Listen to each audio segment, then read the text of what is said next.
Amar YouTube ఛానల్కి స్వాగతం. ఈరోజు మీ ముందు ఓరల్ డెంటల్ కేర్ వీడియోని మీకోసం నేను చేస్తున్నాను. ఈ వీడియో యొక్క ముఖ్య ఉద్దేశం ఏంటంటే దంత సమస్యల్లో చాలా చిన్నది, ప్రమాదకరమైనది, దానికి సంబంధించిన ఏ విధంగా మనం వాటిని నెట్టుకు రావాలి, దాని నుంచి మనం హోమియోపతి ఏమైనా పరిష్కారం ఉందా అనే దాని గురించి ఈరోజు మీకు ఈ వీడియో చేస్తున్నాను. జింజువైటిస్, చిగుర్ల వాపు, తర్వాత చిగుర్ల నుంచి రక్తం కారడం, తర్వాత దాని ద్వారా దంతాలు లూజ్ అయిపోవడం, ఊడిపోవడం. ఈ జింజువైటిస్ అంటే మనం సాధారణ లక్షణం ఏంటంటే మనం బ్రష్ చేస్తున్నప్పుడు చిగుళ్ళ నుంచి రక్తం కారుతూ ఉంటాయి. ఈ చిగుళ్ళ నుంచి రక్తం కారడం సర్వసాధారణం అనుకుంటారు, కానీ రోజు బ్రష్ చేస్తున్నప్పుడు అదే సమస్య ఉంటే గనక ఇది ప్రమాదకరం. అసలు సాధారణంగా మనం బ్రష్ చేసేటప్పుడే కారణం బ్రష్ చేసే విధానంలో ద్వారా కొంతమందికి ఇలా చిగుళ్ళ నుంచి రక్తం కారుతూ ఉంటుంది. అసలు టూత్ బ్రష్ ఎన్ని రకాలు ఉంటాయని ముందుగా తెలుసుకోవాలి. టూత్ బ్రష్ అనేవి 3 రకాలుగా ఉంటాయి. సాఫ్ట్ అంటే చిన్నపిల్లలు ఉపయోగించేది, మీడియం అడల్ట్లో ఉపయోగించేది, ఫోమ్ అంటే మెత్తగా ఉంటుంది, అది ఏజ్డ్ పర్సన్స్లో జింజువైటిస్ ఇలాంటి వ్యాధిగ్రస్తుల్లో వాడే టూత్ బ్రష్. ఈ టూత్ బ్రష్లని సాధారణంగా మన ఇండియాలో ఈ డెంటల్ కేర్ గురించి సరిగ్గా తెలియకపోవడం వల్ల ఎన్నో సంవత్సరాల నుంచి వాడుతూ ఉంటాం. కానీ సాధారణంగా కంపెనీ వాడు ఇచ్చిన దీని లైఫ్ టైం ఎంతంటే 3 months నుంచి 4 months వరకే ఆ టూత్ బ్రష్లు అనేవి వాడాలి.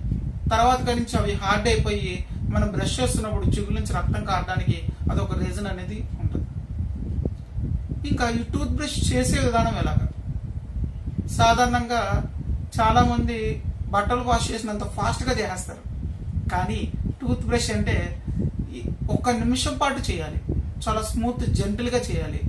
చిగుళ్ళు అన్ని వైపుల్లో ఉండేట ఎక్కడైనా ఒకవేళ చిగుళ్ళు పళ్ళ మధ్య ఏదైనా ఉంటే దాని నుంచి ఒక 10 to 15 times దాని మీద జెంటిల్గా బ్రష్ చేస్తూ బ్రష్ చేయాలి. అసలు టూత్ పేస్ట్ సాధారణంగా చాలా కంట్రీస్లో చాలా కొన్ని టూత్ పేస్ట్లు బ్యాన్ చేశారు. ఇప్పుడు మన ఇండియాలోనే హెరిటేజ్ని అంటే సనాతన సంప్రదాయాన్ని చాలా మంది క్యాష్ చేసుకుంటూ ఆయుర్వేదాన్ని, లేదంటే ఆయుర్వేదం విత్ డెంటల్ అని చాలా కంపెనీలు మన ఇండియాలో ప్రొడ్యూస్ చేస్తున్నాయి టూత్ పేస్ట్ని. హోమియోపతిలో కూడా చాలా టూత్ పేస్ట్లు ఉన్నాయి. అయితే మీకు ఈ టూత్ పేస్ట్ల ద్వారా వచ్చే నష్టం ఏంటంటే సాధారణంగా నోటులో 700 నుంచి 1000 దాకా బ్యాక్టీరియాలు ఉంటాయి. ఇంకా సూక్ష్మంగా బ్యాక్టీరియాలు అయితే 50,000 నుంచి 1,00,000 వరకు కూడా ఉంటాయి. ఈ బ్యాక్టీరియాలు అన్నీ కూడా నోటిని నాశనం చేసేవి కావు. కొన్ని మంచివి ఉంటాయి, కొన్ని చెడు ఉంటాయి. ఈ చెడు బ్యాక్టీరియా ద్వారా మాత్రమే మీకు నోటి నుండి దుర్వాసన వస్తుంది.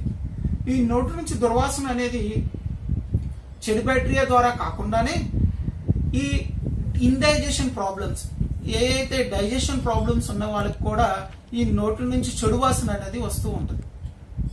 ఈ బ్యాక్టీరియాని చంపడం కోసం వీళ్ళు యాంటీబ్యాక్టీరియా సంబంధించిన కెమికల్స్ ఎక్కువగా యూజ్ చేస్తూ ఉంటారు. ఇది ఆరోగ్యానికి కూడా ప్రమాదకరం. తర్వాత ఈ టూత్ పేస్ట్ నుంచి మనం తర్వాతలోకి వెళ్తే అసలు దీని పరిష్కారం ఏంటి? అసలు ఈ దంతాల్లో ఈ గారెన ఎలా పోతుంది అనే సమస్య ఉండొచ్చు. అంటే పేస్ట్లో నొరగ వస్తుంది కాబట్టి ఆ నొరగ ద్వారా ఈ గారెలు పోతాయి, దాని ద్వారా ఎంతో కొంత చిన్న చిగురు నుంచి రక్తం కారుతుందని చాలా మంది వాదిస్తూ ఉంటారు. ఈ గార పట్టడం లేదా ప్లేక్, లేదంటే ఏదైతే ఆ పసుపు రంగులో ఉన్నదో దాన్ని సాధారణంగా మనం యూజ్ చేసేటప్పుడు ఈ మన ఇండియాలో అయితే ఎక్కువగా బూడిదని యూజ్ చేసేవారు ఇంతకుముందు. దాని తర్వాత బొగ్గును వాడేవారు, దాని తర్వాత వేప పుల్లను వాడేవారు, దాని తర్వాత చాలా మంది పద్ధతులతో టూత్ పేస్ట్ దాకా వచ్చాం. కానీ అంటే ఈ బూడిద ద్వారా, బొగ్గు ద్వారా ఇప్పుడున్న టైంలో వాడమంటే చాలా మంది సిగ్గుగా ఫీల్ అవుతారు. కానీ నేను హోమియోపతిలో అత్యంత అందమైనది, చూడ్డానికే చాలా బాగుండేది, దీని ద్వారా ఎటువంటి నష్టం లేనిది దాన్ని ఒకటి మీకు ముందు చెప్తున్నాను. దాని పేరు లాక్టోస్ షుగర్ ఆఫ్ మిల్క్ సాక్రమ్ లాక్టే. ఇది హోమియోపతి మందుల్లో తయారు చేయడానికి వాడతారు. ఇది అన్ని హోమియోపతి మందుల షాపుల్లోనూ దొరుకుతుంది. ఇది తెల్లగా ఉంటుంది, గరుగ్గా ఉంటుంది. దీని ద్వారా బ్రష్ చేస్తే, దీన్ని వేల ద్వారా కానీ బ్రష్ ద్వారా కానీ చేస్తే చిగుళ్ళు పైనుంచి ఉన్న ప్లేక్స్ పోవడమే కాకుండా బ్లీడింగ్ గమ్స్ అనేవి ఆగుతాయి. ఎందుకంటే ఎప్పుడైతే బ్లీడింగ్ గమ్స్ వస్తాయో ఈ కెమికల్ సెన్సిటివిటీ వల్ల ఇంకా ఎక్కువ అవుతాయి. అదే ఇనర్ట్ మెటీరియల్, అంటే ఏదైతే నేను షుగర్ ఆఫ్ మిల్క్ అని చెప్పానో ఇది ఒక ఇనర్ట్ మెటీరియల్. దీంట్లో ఎటువంటి కెమికల్స్ ఉండవు. ఇది పాలు ద్వారా తర్వాత వచ్చే ఒక బై ప్రొడక్ట్. ఇది మందుల్లో తప్ప దేనిలోనూ ఉపయోగపడదు. దీని ద్వారా బ్రష్ చేయడం వల్ల మీ చిగుర్లు అందంగా ఉండడం కాను, మీ దంతాలు అందంగా ఉండడం కాను, కెమికల్ అనేది మన శరీరం మీద తక్కువ ప్రభావం ఉంటుంది. ఇంకా చెప్పాలంటే దీని ద్వారా ఎటువంటి కెమికల్స్ కూడా మీ బాడీలో ఉండదు. ఈ పౌడర్ ఏదైతే షుగర్ ఆఫ్ మిల్క్ అనే పౌడర్ ఉందో దీని ద్వారా మీ పళ్ళు చాలా అందంగాను, ఎటువంటి చిగురు నుంచి రక్తం వచ్చే వాళ్ళు ఎవరైతే ఉందో అత్యంత స్పీడ్గా తగ్గుతుంది.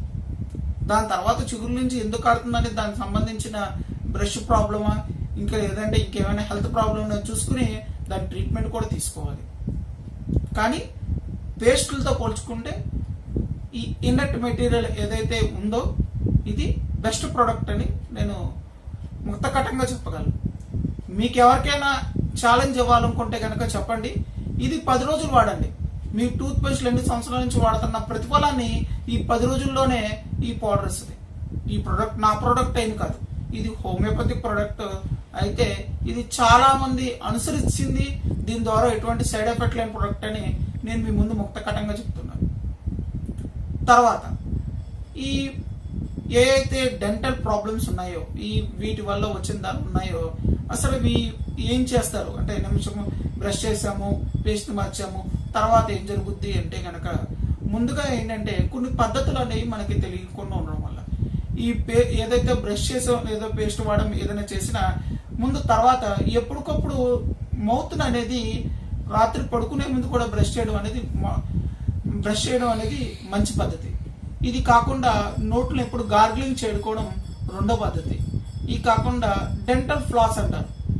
ఇది అత్తమాను యూజ్ చేయడానికి మంచి పద్ధతి కాదు, కానీ మంచి సలహా కాదు. కానీ కొన్ని సందర్భాలు అంటే ఎక్కువగా పళ్ళ మధ్య గారెవైనా పట్టున్నప్పుడు ఈ డెంటల్ ఫ్లాస్ వాడి కానీ ఈ థ్రెడ్ ద్వారా వాడిన ద్వారా కానీ మంచి ఫలితాలు ఇస్తాయి. ఇది కాకుండా చాలా మంది ఇన్స్టెంట్ అడుగుతారు, నేను అన్ని రోజులు వాడలేనండి, నాకు ఇన్స్టెంట్ గా నాకు ఈ రోజు నా పళ్ళు చాలా తెల్లగా కావాలంట.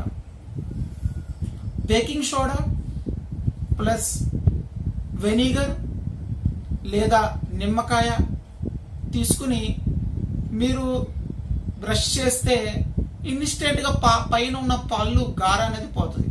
అయితే బ్లీడింగ్ గమ్స్ ఉన్న వాళ్ళకి మాత్రం లైట్ గా బ్లీడింగ్ కూడా అవుతూ ఉంటాయి. ఇవి అతిథిగా యూజ్ చేయడానికి లేదు. కొంతమంది చార్కోల్ అంటే బొగ్గు పొడి plus baking soda plus vinegar వాడుతూ ఉంటారు. ఇది సజెస్టబుల్ గా చెప్తుంటారు, కానీ అత్యధికంగా వాడడం ప్రమాదకరమని చెప్తున్నాను.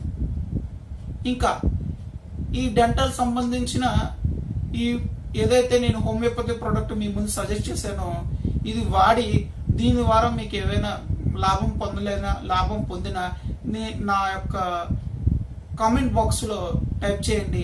ఈ కాకుండా డెంటల్ ప్రాబ్లమ్స్ గురించి ఇంకా ఏవైనా మీకు డౌట్ ఉన్నా దాన్ని కూడా కామెంట్ బాక్స్లో టైప్ చేయండి. Thank you. లైక్ చేయండి, సబ్స్క్రైబ్ చేయండి. అమర్ హోమియో.